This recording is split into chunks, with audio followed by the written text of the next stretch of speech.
ज्ञान उधति अरु ज्ञान घन सदगुरु शंकर रो नमो नमो बहुबारही सकल सपूजन को सकल फूल नासक प्रभु नासक भ्रम तम जाल नमो नमो बहुबारही सकल सपूजन।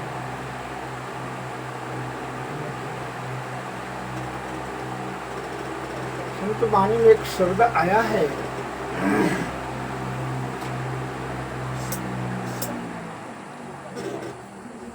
मूर्ख हृदय न चेत ज्यों गुरु मिले बिरंच समो। अर्थात मूर्ख का हृदय में चेतना कभी जागृत नहीं हो सकती है। ब्रह्मा जी भी उसको समझाने का भी कोशिश करे तो पर भी चेतना जागृति नहीं करा सकेंगे। ऐसा संत महात्मा लोग कहते हैं।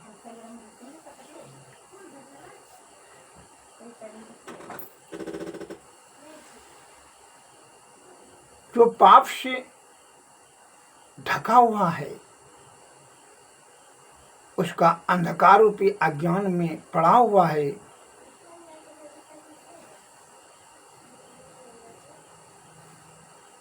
जो विषया आसक्त है, ईश्वर को नहीं मानने वाला है, नास्तिक है, माता पिता का तिरस्कार करता है, बड़े बुजुर्गों का अपमान करता है और ईश्वर का आलोचना करता है, आयुर्वेद का उपेक्षा करता है, अर्थात ज्ञानी ध्यानियों के शब्दों पर वह छिटाकसी करता है, अर्थात ये सभी कुकर्मों से जो संलिप्त है उसका हृदय पाप से आयुक्त हो जाता है, उसी को मूर्ख कहा जाता है। जब तक कि वो गुरु का सदगुरु के शरण में जाएंगे तभी उनका सत्संग के प्रभाव से, सत्संग के प्रभाव से, सदगुरु के आसीन कृपा से उनका पाप जल कर राख हो जाएगा, तभी उनकी चेतना में जागृति होने की संभावनाएं हो सकती है। अतः इस बात को ध्यान में रख कर करके यह समझें कि अपना समय को बर्बाद ना करें, या अमूल्य जीवन को बर्बाद न करें। वह हम लोग जो है नाना प्रकार का विषय भोग के चक्कर में ही, निंदा प्रशंसा यही सब के चक्कर में जो है विषया आसक्त होकर करके अपने या अमूल्य जीवन को नष्ट कर देते हैं। छल कपट परपंच कामनी और कंचन को संचय करने में ही अपने कीमती आयु को छिन्न भिन्न कर देते हैं, ये कि पुनः अवसर नहीं मिलता है और फिर 84 लाख योनि में भटकने लगते हैं। ये जीवात्मा को नाना प्रकार का कष्ट सहना पड़ता है। मैं लघु कथा के माध्यम से आपको बताना चाहता हूँ। एक राज दरबार में एक जौहरी आया और एक हार देते हुए राजा साहब को बताया है कि यदि आपके राज्य में कोई भी विद्वान है जौहरी, तो इसमें हार बताइए कि इसका कितना कीमत है। हार का जो सही सही कीमत बता देंगे उसको हम प्रशंसा भी करेंगे उसका, और तब हम मान लेंगे कि आपके भी राज्य में विद्वान हैं, अन्यथा हम नहीं मानेंगे कि आपके राज्य में चतुर बुद्धिमान ज्ञानी नहीं है, ऐसा हम जान लेंगे। तब आपका मान और सम्मान हम करेंगे यदि कोई सही सही इस हार का कीमत बता दे आपके राज्य के जौहरी ने या कोई भी सज्जन ने। तो राजा का तो भाई प्रतिष्ठा का विषय बन गया कि विद्वान उसके राज्य में नहीं है, ऐसा तो कभी राजा बर्दाश्त नहीं करेंगे। तो एक पर एक अपने राज्य से एक पर एक जौहरी को आमंत्रित करके बुलाया गया और हीरा हार को दिखाया कि देखिए इसमें इसका कितना उचित कीमत है, क्या बताइए। एक तो वृद्ध है, कोई जौहरी तो नहीं बता सका, लेकिन वृद्ध जौहरी आया और उसने जो है वह हार को सूक्ष्म ज्ञान दृष्टि से देख कर करके बताया। बड़ी परीक्षण करने के बाद बताया कि इसका जो है कीमत 99,000 है।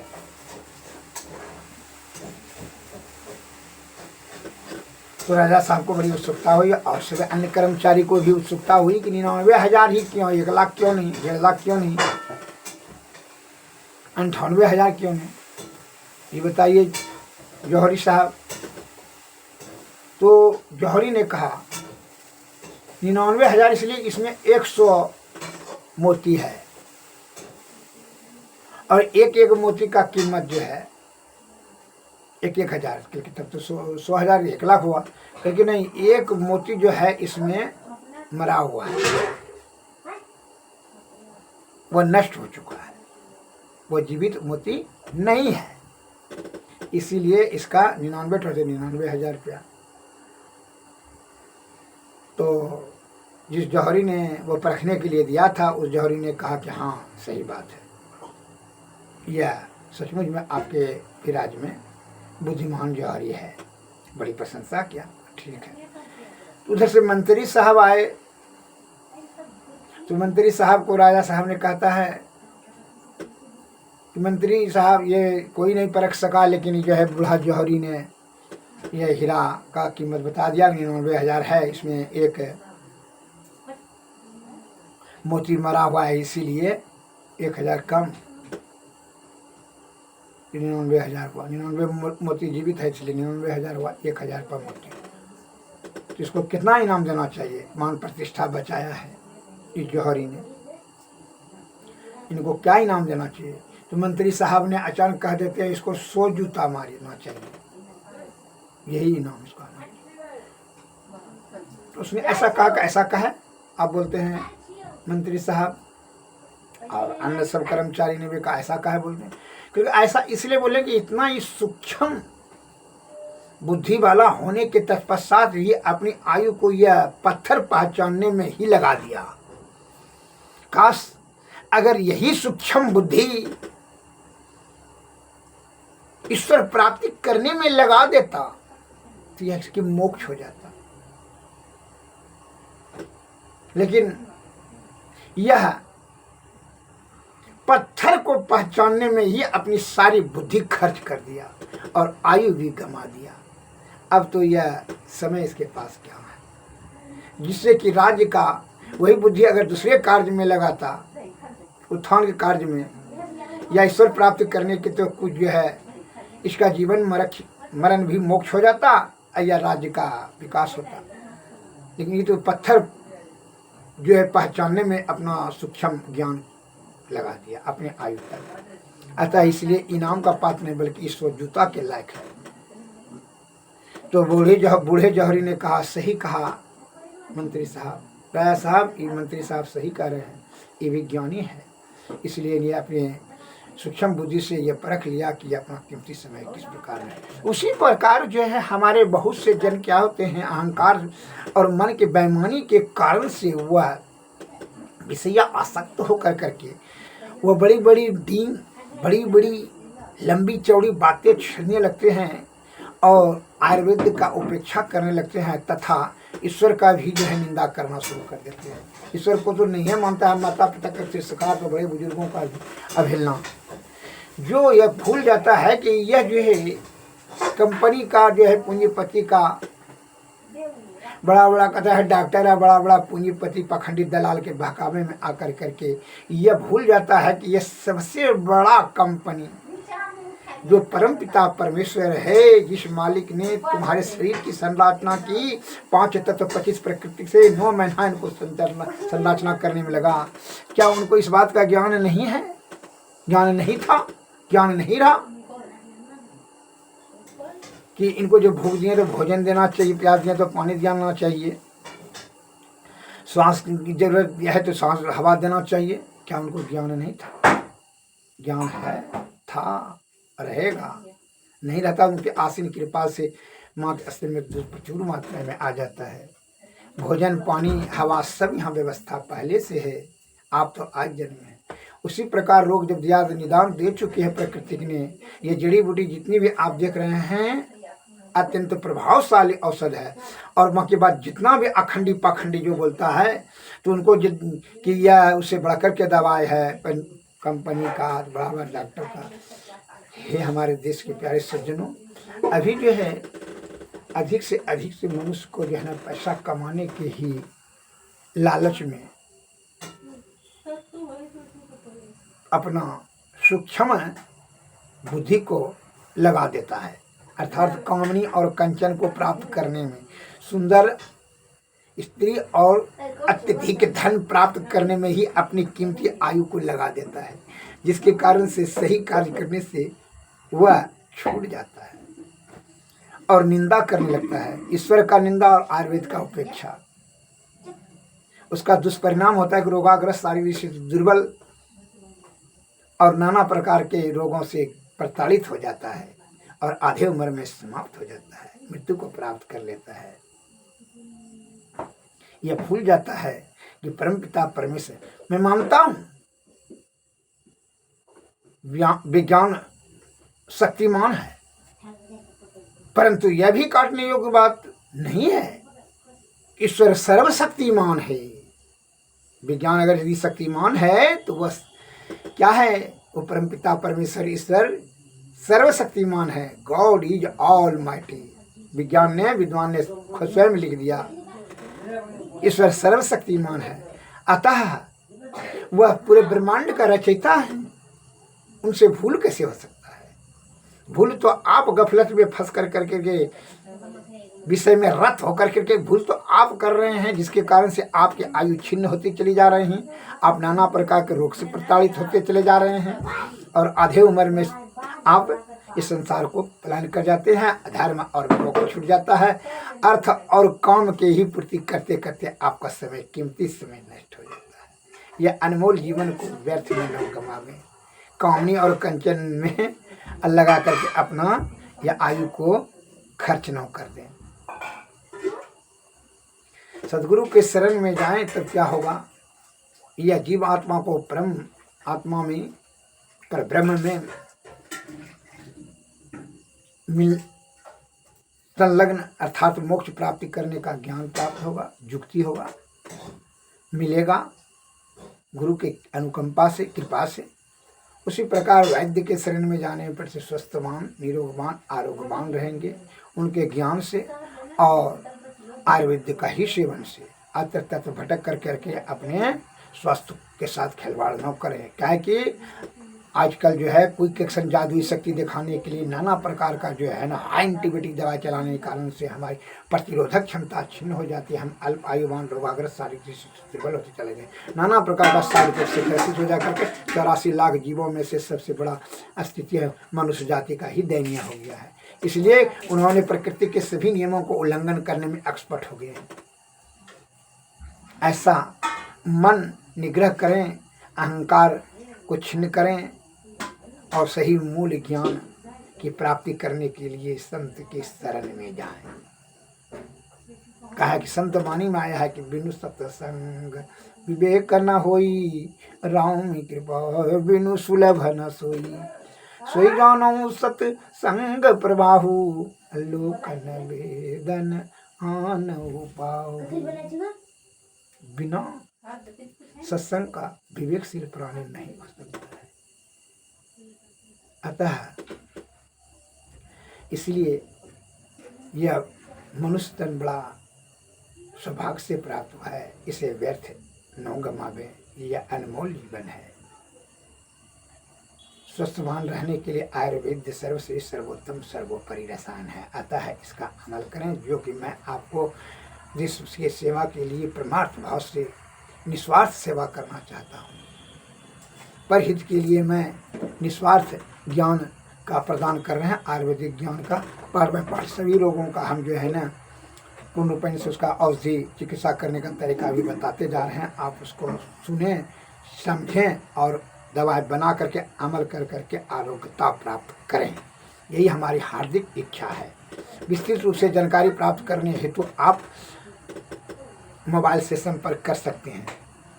93 34 70 46 25 यह मेरा मोबाइल नंबर है। और जिनको आयुर्वेद के प्रति आस्था और श्रद्धा है, जिनका शुद्ध चित्त आत्मा है, सतोगुण में रहे सदाचार का पालन करते हैं, जिनकी सद्बुद्धि सही दिशा से काम कर रही है कि आयुर्वेद का ही सेवन करें। जो पथ भ्रष्ट हो गए तब तो उड्डिंग में हंकबे करेंगे, जैसे लगता है कि यह ईश्वर ने नहीं बनाया है, यह के विज्ञान और विद्वान सरकार ने ही इसको शरीर को बनाया। शरीर को बनाने वाला वो परम पिता परमेश्वर है। इसमें जिस चीज़ की आवश्यकता परिपूर्ण रूप से दे चुके हैं। आप व्यर्थ में आलाप करना बंद कर दीजिए। अहंकार से आयुक्त होकर करके मन के बहकावे में जो मन में आता है वही वक्तव्य देते हैं। ऐसा करना सबसे बड़ी मूर्खता नहीं है तो क्या है। अब आपको बुद्धिजीवी आदि ज्ञानी ध्यानी मुनि महात्माओं आदि विद्वान वैद्यजनों ने आपके भलाई के लिए शास्त्र में ज्ञान संकलित कर दिया है। आप उनका शब्द को ज्ञान को उपेक्षा कर करके आप निंदा करते हैं। उसका हृदय मूर्ख नहीं कहा जाए क्या कहा जाएगा। इसलिए कहते हैं कि आपको हम साधारण क्या मूर्ख हृदय न चेत जो गुरु मिले बिरंची समान। ब्रह्मा जी के समान गुरु भी मिल जाए तो मूर्ख के हृदय में चेतना जागृति नहीं हो सकता है।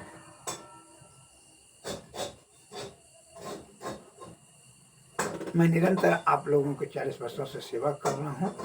आयुर्वेद के महान प्रवर्तक भगवान धर्ममंत्री साहब ने कहा, दीर्घावसर आरोग्यता को दृढ़ करने के लिए आयुर्वेद सर्वश्रेष्ठ सर्वोत्तम सर्वोपरि रसायन है। इससे विरक्त होकर के हम अल्पायु रोगाग्रस्त दुर्बल होते चले जा रहे हैं। आप उसका दुष्परिणाम और दुर्गति तो आपके समक्ष सामने में है कि 100 से 60 से अब और लिख रहा है 50 वर्ष और 33 वर्ष की अवस्था आयु है। अब और क्या बाकी, और कुछ बाकी है तो पर भी जो है गाल बजाना आप बंद ही नहीं कर रहे हैं। आदि विद्वान वैद्यों का बहिष्कार, सदगुरु का अपमान, संत महात्माओं का आलोचना, यह आपकी प्रवृत्ति बन गई। नीच प्रवृत्ति का ही दुष्परिणाम है। आप मन के बहकावे में आ गए हैं। अतः मन विषय को उत्तेजित करता है। मन ही सबसे बड़ा मालिक है, मलर है। वह विषय वासना को ही हमेशा ध्यान में धकेलेगा, उसी के ओर धकेलेगा। विषय वासना भोग विलास में माया को सबसे बड़ा मालिक है, इसलिए मनुष्य कहा जाता है। मन के मत न चलिए, मन के अनुसार न चलिए। कहे संत वाणी में आया है, मनमा तो पंछी भया। कबीरदास जी ने कहा, मनमा तो पंछी भया, उड़ के चला आकाश, ऊपर से जब गिरा तो यह माया के पास। और माया के नगरी तो विषय का बाजार है। विषय का ही यहाँ बिक्री होता है। रूप रस गंध शब्द स्पर्श, इसके चक्कर में आप ये सुंदर है, वो असुंदर है, या खुशबू है, या बदबू है, ये बहुत मीठा बोलता है, या बहुत कड़वा बोलता है, यही सब चक्कर में पड़िए। उसको किसी को छूने का, आलिंगन करने का इच्छा रखिए। बढ़िया बढ़िया स्वादिष्ट भोजन के चक्कर में रहिए। चाहे रोग हो जाए या पचे या ना पचे, पैंक्रियास में फैल दे, लेकिन मांस मछली अंडा गंडा सब खाइए करेंगे। मैं ये विषय आसक्त है, जबकि वह पाचन क्रिया आपको नहीं दिया है। पैंक्रियास प्रकृति ने नहीं दिया है मंसाहारी होने का, मांस पचाने का, मांस मछली अंडा गंडा पचाने, मंसाहारी जीव है ही नहीं। लेकिन फिर भी आप जो है ना स्वादिष्ट जीवा के बहकावे में आकर के कितना देखते हैं। आप सही चीज को कड़वा कचरा, ये सभी अनमोल चीज को जो है छोड़ कर करके आप क्या करते हैं, किस प्रकार जो है ना मन के बहकावे में जो है ना, यही पाचन क्रिया में काम नहीं हो करता, तो आप जो खाते हैं मांस मछली अंडा गंडा मुंडा शराब सफेद उड़का गुड़का सुड़का, क्या कहा जाए। मैं कोशिश करता हूँ हमारे देश के सज्जन सदमार्ग पर चले, सत्वगुण में सदाचार का पालन करे, दीर्घ आयुवान रहे, आरोग्यवान रहे, बलवान रहे, बहुभुजी रहे। यह मेरा कोशिश निरंतर जारी रहेगा। आयुर्वेद का सेवन करें, आयुर्वेद का शाब्दिक करते, जिसमें से आयु दीर्घ हो, आरोग्यता प्राप्त हो। मैं आयुर्वेद से आपका निरंतर सेवा करता हूँ, करता रहूंगा। विस्तृत रूप से जानकारी प्राप्त करने के लिए आप हमसे संपर्क करें। जय हिंद, जय भारत, नमस्कार, धन्यवाद।